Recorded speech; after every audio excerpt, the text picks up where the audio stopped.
of the State of Israel, Mr. Shimon Peres.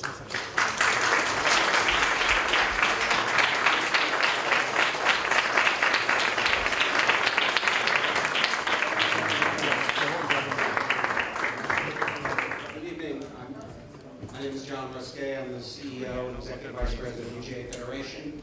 I was asked earlier today by Avinoam to pinch hit for Dennis Ross, who we were trying to have here to both introduce and participate in this, but for reasons that you're aware of, he is in Washington, and I gather technology will not allow him at this session to be with us as well. When Avinoam said to me, would you step in and introduce, I said, what an honor. And it is an honor to be able to introduce Shimon Peres. But then I realized, first of all, there's probably a few individuals who need less an introduction, particularly to this audience, than the President, Shimon Peres. But I will say the following briefly. He said, be very brief. It is a deep honor for all of us to have Shimon Peres with us. One of the builders of the state, the fathers of the state. He has held virtually every position of import, foreign minister, finance minister, defense minister, Rosh Hashanah, the head of state. He has led this state in remarkable ways, but beyond the role in this state, and that you continue to have as president, you have ennobled and enriched the Jewish people globally in extraordinary ways. Who else but a young man like you has a conference every few years called Machar, which seeks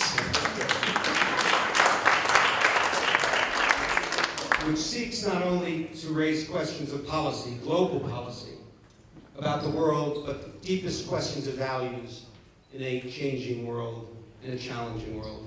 We are honored that you are with us.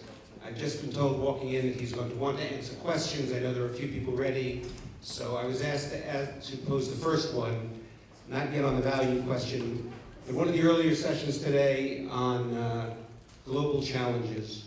A number of the very sophisticated people from defense and foreign ministry and important places spoke about the enormous strategic challenge facing the state in terms of the stalemate, in terms of Palestinian-Israeli relations, the fact that the status quo, there is no neutral status quo, the clock ticks, and the question of how one moves this forward. Can one move with all the imponderables in the region? No one's been more identified with this issue than you have been, and I know that this audience would welcome your thinking on, in some ways, what can be done, if it can be done, how to move this forward. Mr. President. Thank you. Thank you, John. I understand it's a very brief question.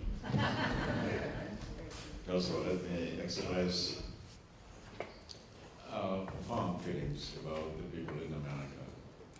We saw the women and the men, the children, without water, without electricity, Michael. What a difficult days they're going through. Our sympathy and our heart is with them.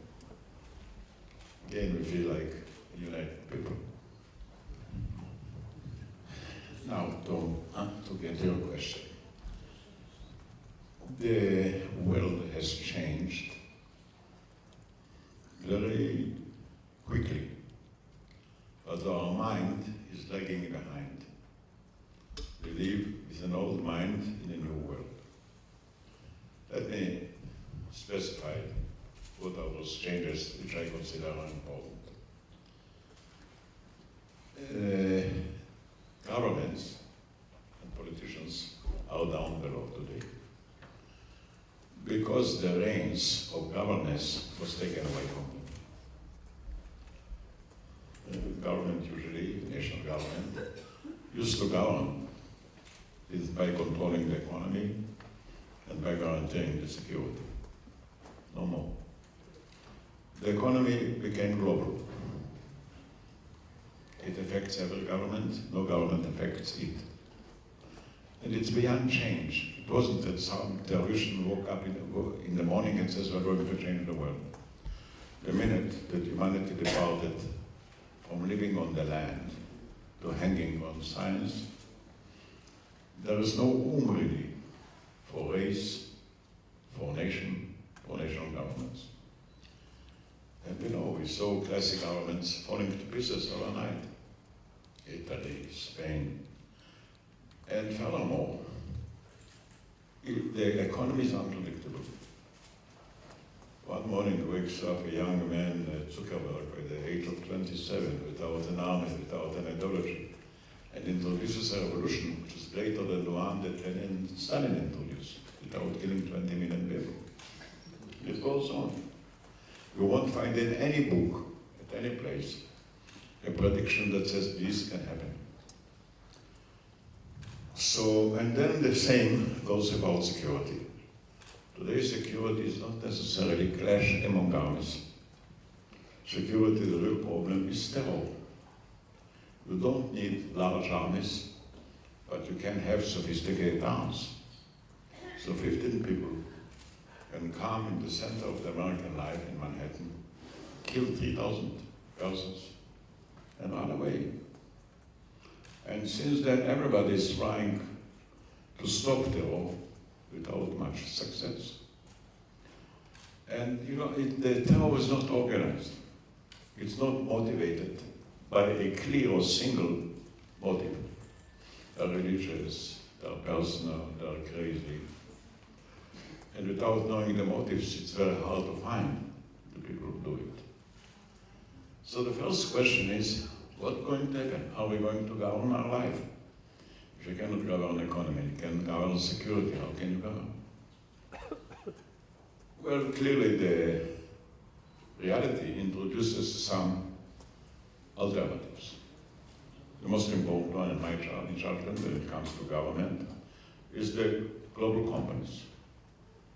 They are a new force without using power. It's a force built on goodwill. Because, and in a way, they are stronger than governments. Why?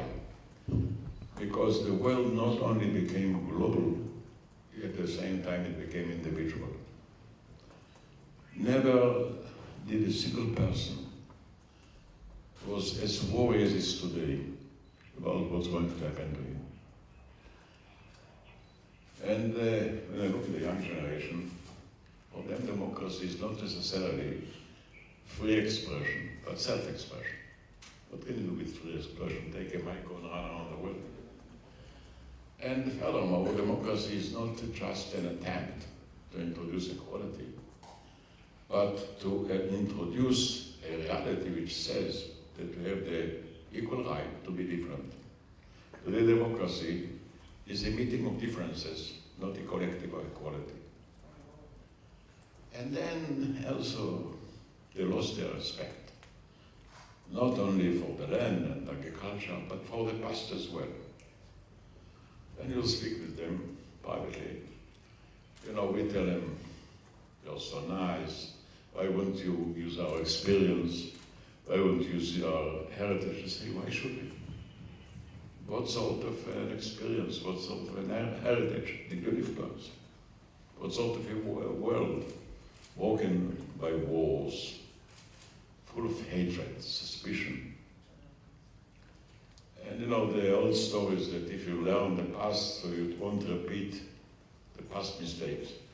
It's unreasonable, because what is the advantage of a modern mistake upon an old mistake? Mistake is a mistake. But furthermore, what can you learn from the old mistakes? You live in a different world. And I think many of the youngsters are looking at the world as an ongoing mistake. Nothing to learn from. You know, I'm a graduate of an agricultural school. Whatever I learned there is totally irrelevant. If I shall tell what I learned, people will laugh at me.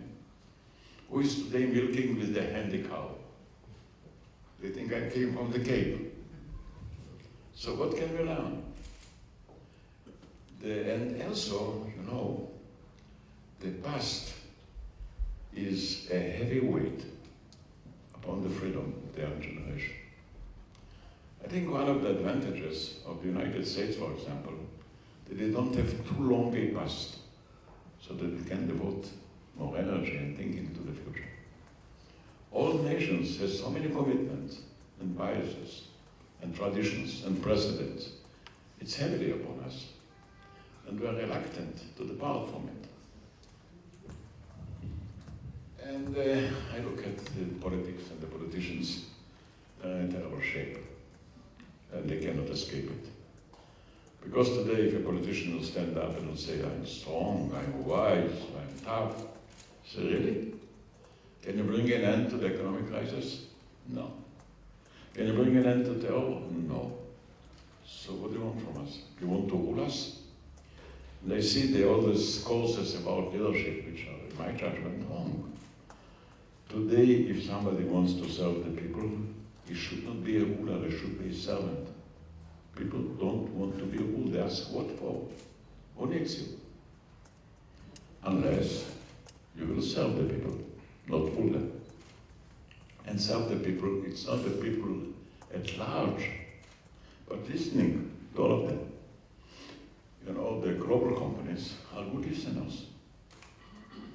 By the way, the global companies have introduced some improvements in our life. For example, you cannot be global and a racist. It doesn't go together. Globality brought an end to racism. Try to discriminate anybody, you're out of business. Then again, globality must hang very heavily upon trust. Because in fact, science cannot be measured and cannot be controlled. If a scientist goes through the customs, can you check what the scientist has in his head? I see Henri here. The French joke is about an admiral that went through the customs, and he was asked, Amiral, avez-vous quelque chose à déclarer? He says, où est le microphone? Admiral, do you have something to declare? He says, where's the microphone? Well, but that's not the declaration that you want.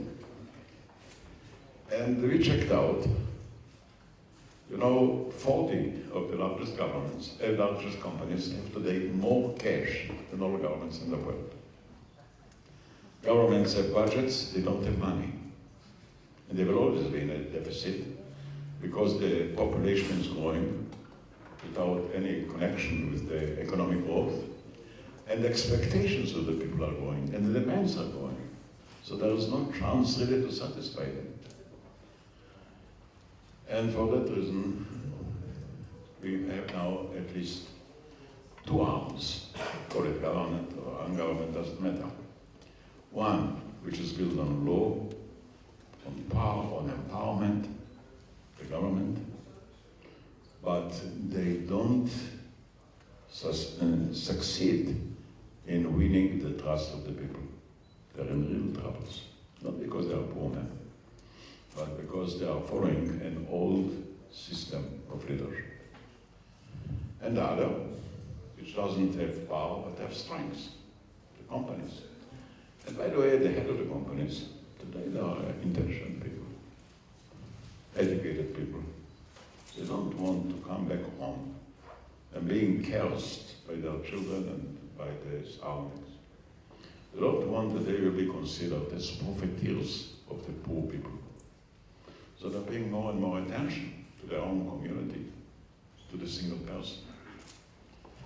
And there is a new generation that is sick and tired with our old manners and symbols.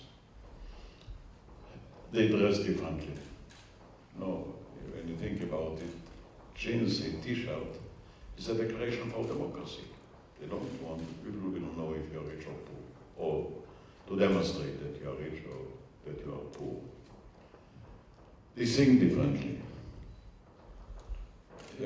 Previously music was a sort of a background music. People were sitting and talking, and you listen to music. There was not so much to talk, so they want noise. They won't have to talk. The SMS, short messages, direct, straight, honest. And wherever you go, you'll find new styles and they're in a revolt. I don't think that we are facing a clash of civilizations. We are facing a clash of generations. It's not yet over. I think it will continue here in the Middle East as well. So that's one change. But I'm thinking, how are we going to govern ourselves in the future? With weak governments, with the disappearance of borders, of manners, of traditions. So we have the national government, whatever the name from them, diet governments, basically. They will deal with the husbandry of the state, like printing money or spreading frequencies, these sort of things. You'll have the global companies that will deal with growth and development. But still, how can you control extreme and crazy people that can get hold of their own weapons and endanger our life? The third point, which I believe for the future government is now on its way, and that is trying to control ourselves. You know, our brain is the most illustrious instrument that exists in the world. It is so wise and sophisticated that enables us to produce artificial brains, right? But it doesn't permit us to enter our own brain. We know how to produce a foreign brain without understanding ourselves. The brain, or whatever it is, on our shoulders, makes all the decisions without asking us. We don't have a choice. And the competition between the brain and the computer is fascinating. I think we are on the way to understand our own brain. And this is crucial. When I'm asking myself, what introduced civilization? The first step. My answer is a mirror. Until we had a mirror, people wouldn't comb their hair, wouldn't cut their nails. They have a mirror. Everybody's washing every morning, without governments and without dictators. I think if we should know how to make a choice, most of the people will make a positive choice. If they'll have to decide or choose between being happy or unhappy, what did you choose? Clearly, to be moderate or be extreme. And now we are beginning to understand. The more we understand, the more it's complicated to reach a full understanding. We understand partially. In the 60s, President Kennedy has a great vision that people will go on the moon. It took 10 years, people went up to the moon. And what did they find on the moon? Nothing. They went up, they came down. To discover there was nothing on the moon. When I was a child, all of us, we were very much intrigued by the telescope to see the stars, to see the moon, and so on. Today, the real fascination is not the telescope, but the microscope. In one cell of human being, there are more secrets, and more opportunities, and more problems than on the moon. When I think about your own brain, you have 150,000 miles of wire. How do they pack it here? And if you have a little bit of tolerance, I shall go into one small particular. You know, the IBM wanted to create an artificial brain. They were considering the brain of whom are they going to copy. Well, the worm, which is the smallest brain, has only 600 neurons, which is nothing. The size of a neuron in the brain is, if you take a single hair and split it in 100 parts, 100 part of a single hair is the size of a human neuron. So it's not interesting. So they went over to the mouse. The mouse has a brain with 20 million neurons in its small brain. The human being has a brain which is 5,000 times larger than the brain of a mouse, 10 billion neurons. They wanted to start maybe with the mouse because they found out that in order to have a computer the size of the brain of a mouse, they need 3,000 watts on their computer. They cannot go higher, because if you go over the 3,000, the computer will burn down. So there is no chance to create a computer equal to the brain of a man. The weather won't stand it to burn out. So they build a computer the size of a mouse with 3,000 watts. We have a brain which is 5,000 times larger. You know how much many watts we need to operate our brain? 20 watts. What does it show? That we don't know how to use energy. We waste it. And if it exists in nature, maybe we can create it artificially as well. So just to take one particular, the story of energy. Here in this country, I think we have to, we live on science. We have nothing else to live seriously. You get Israel, it's a tiny little country, not particularly rich. The land is poor. It used to be swamp in the north, desert in the south. I don't know we have much water. We have 2 lakes. One dead, the other is dying. We have one river, which is richer in history than in water. The Jordan is not for irrigation, it's for memory. We don't have oil, we don't have silver, we don't have gold. And furthermore, we don't have many people either. And we are surrounded by many enemies. Logically, you think, how can you exist? You are on deficit on all grounds and all fronts. And what I can say, just to jump to one conclusion, that in the case of Israel, it's clear that prophets may be better than economists. Would the economists have to establish Israel? They wouldn't try to do it. It's only the prophets that don't understand an economy that went to this attempt. And look, the prophets were right. When we had nothing, we discovered what we really have. And that's the most important natural resource, the human being. Israel is a case where the people have enriched the land. The land that wasn't rich couldn't enrich the people. Now I'm looking from a Jewish point of view. I think it's a Jewish age, you know, really. Because you are going all the time to discover and discover. When I'm asking myself, what is the greatest contribution of the Jewish people to human beings? I would say dissatisfaction.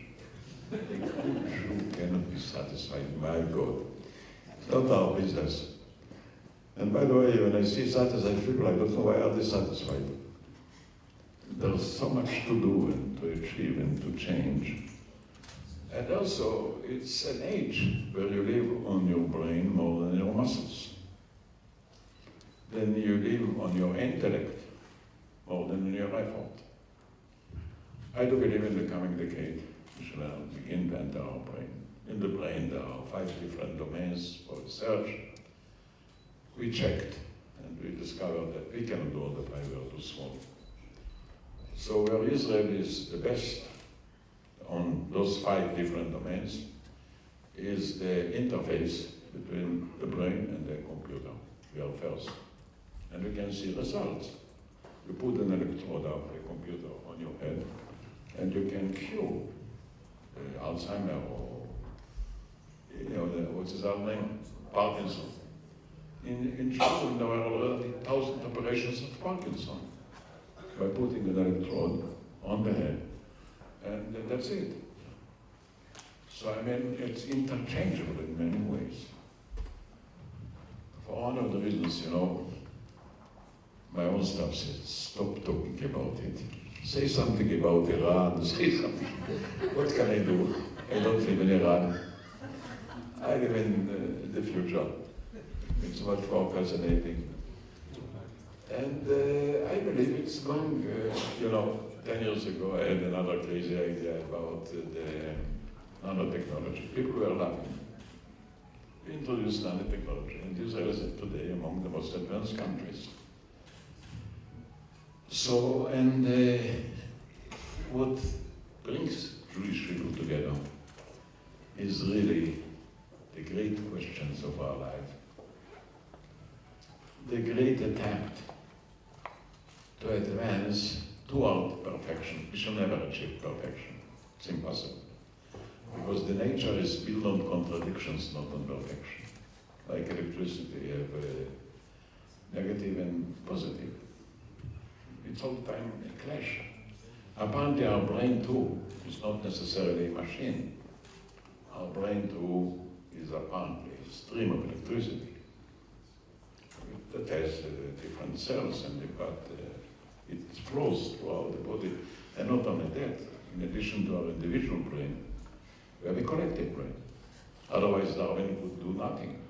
If it would affect just one brain, we wouldn't adopt ourselves. So there is a collective brain. We don't know all the connections, but you know, it's like entering a forest. And you hear the whisper of the forest, but you cannot identify the whisper of a single tree. Now, the forest never whispers. It's only the trees that do. What we hear is the collective whisper of all the different trees. And the same goes with the brain. It's a concert of many brains. By comparing, by copying, by breeding. We know, for example, that today you can discover sickness by smell. You don't have to enter the body. And now apparently you can identify sickness by color. We are just at the beginning. So you asked me a short question. I try to give a short answer.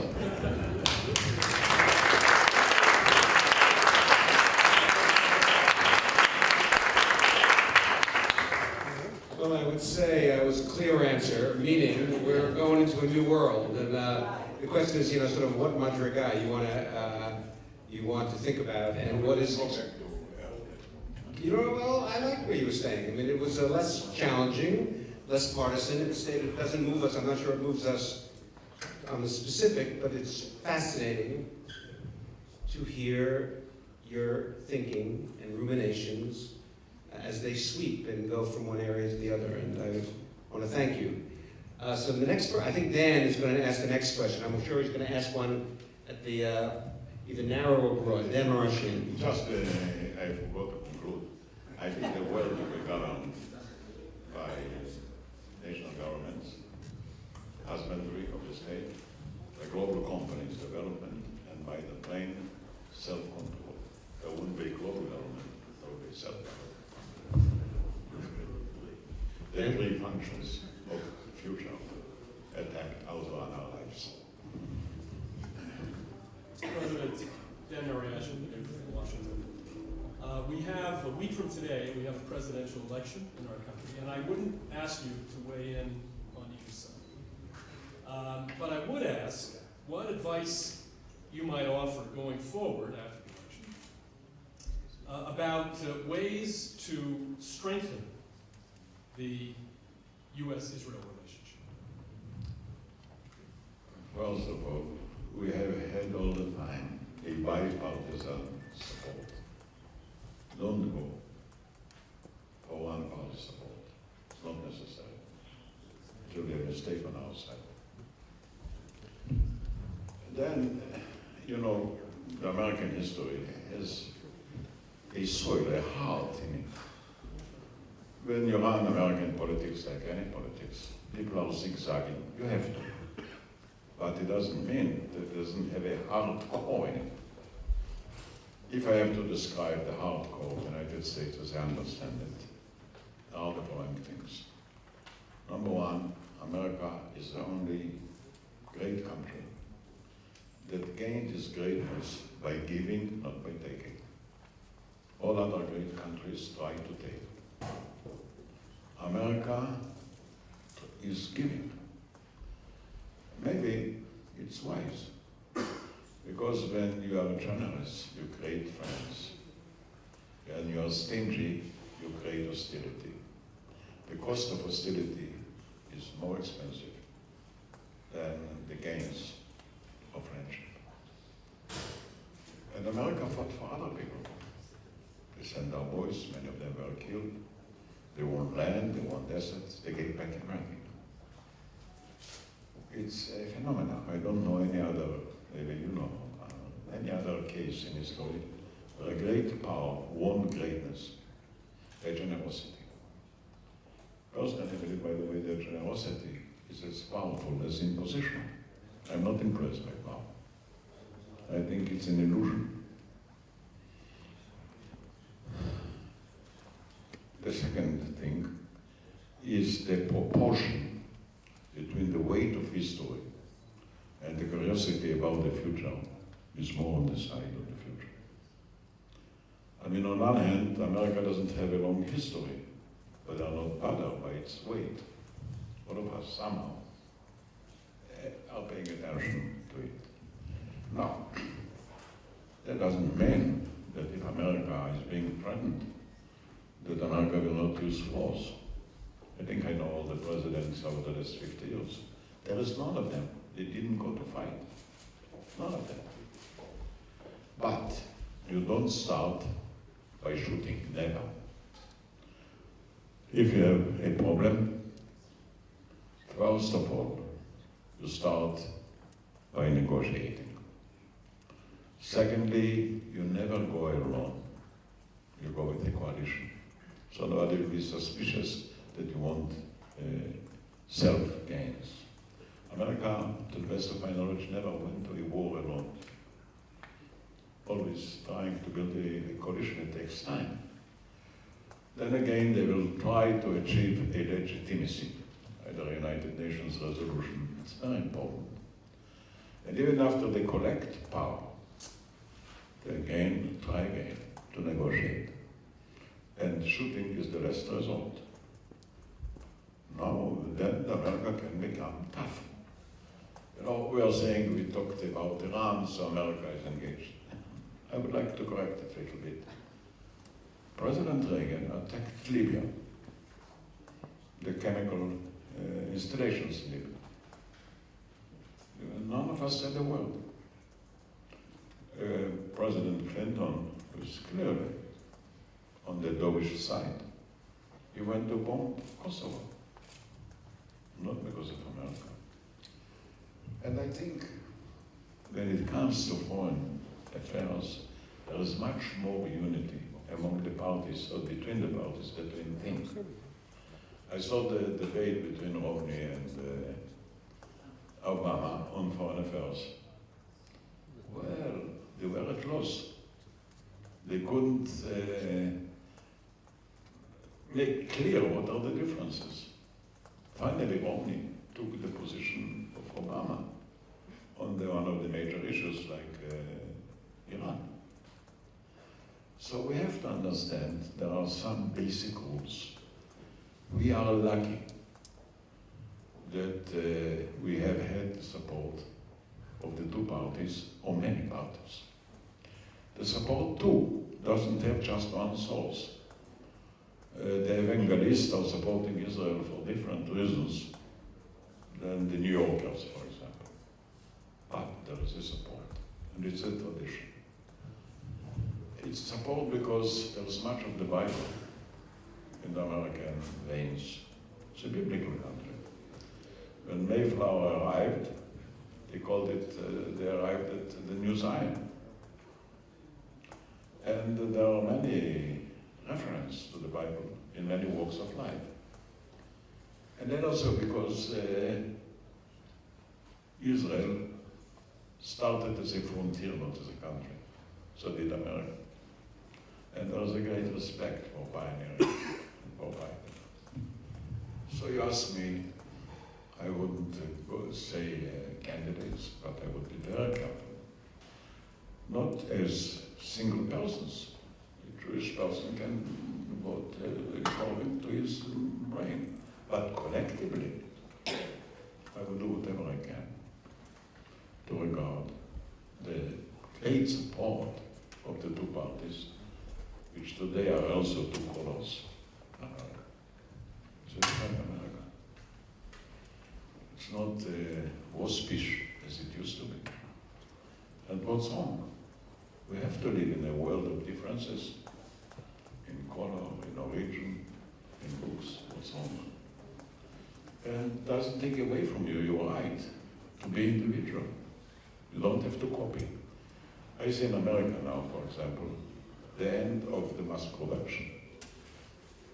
When the Ford is out, I see the introduction of the three-dimensional print, which means that you can produce everything individually to your own taste. So my advice is, America has basically a love for Israel. I think Israel has love for America. I'm saying jokingly that Israel is the only country that, in spite of the fact that the United States has helped us, we remain pro-American. This is an unusual phenomenon. And I'm not ashamed of it.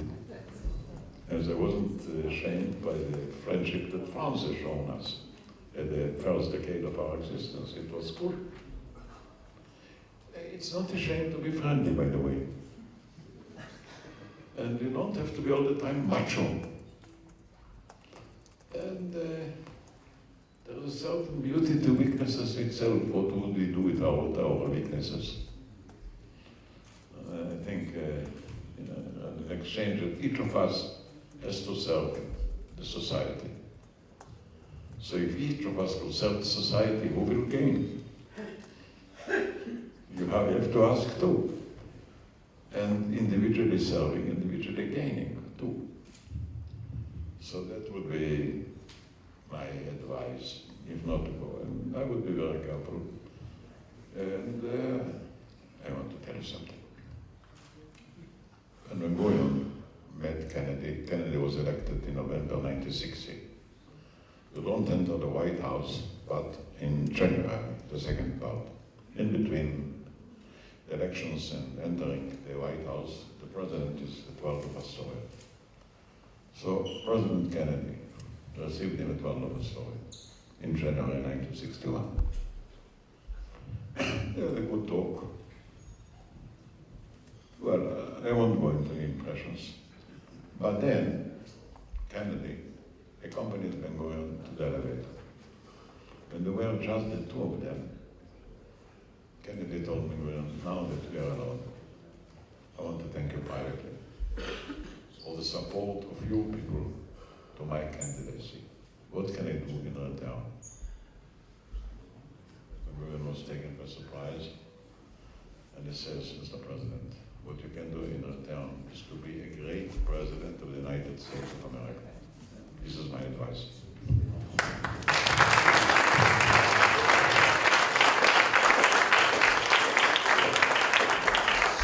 So I've been given the signal, regrettably, that we need to conclude, so I want to say the following. First, as the head of the New York UJ Federation, I want to thank you for your good wishes. Our city is actually facing a huge challenge. Many of us have been in touch. I thank those here. By the way, stay here. Well, remain for a while. Because of this song. You have some room in the house, I'll be over. And I want to say, having been here on 9/11 and felt what came from those here and actually all of the people of Israel, it reminds us again, we were here on 9/11 because of the Intifada, to be here, to be with the people of Israel. In 1 minute, the people of Israel were with us in our hotels, and they stayed. And it shows the extent to which we have differences. We don't understand Torah exactly the same way, or obligation, or what it means to secure the future, but we are together. It's reflected in this gathering. On behalf of JPPI, as a board member, I want to thank you for honoring us. You stretch our heads every time you're with us. You strengthen our hearts. You strengthen and stretch our hearts, our heads, our thinking. You enrich every room you enter. We thank you for being with us, and Adneva Esrim. We need it. Okay, thank you so much.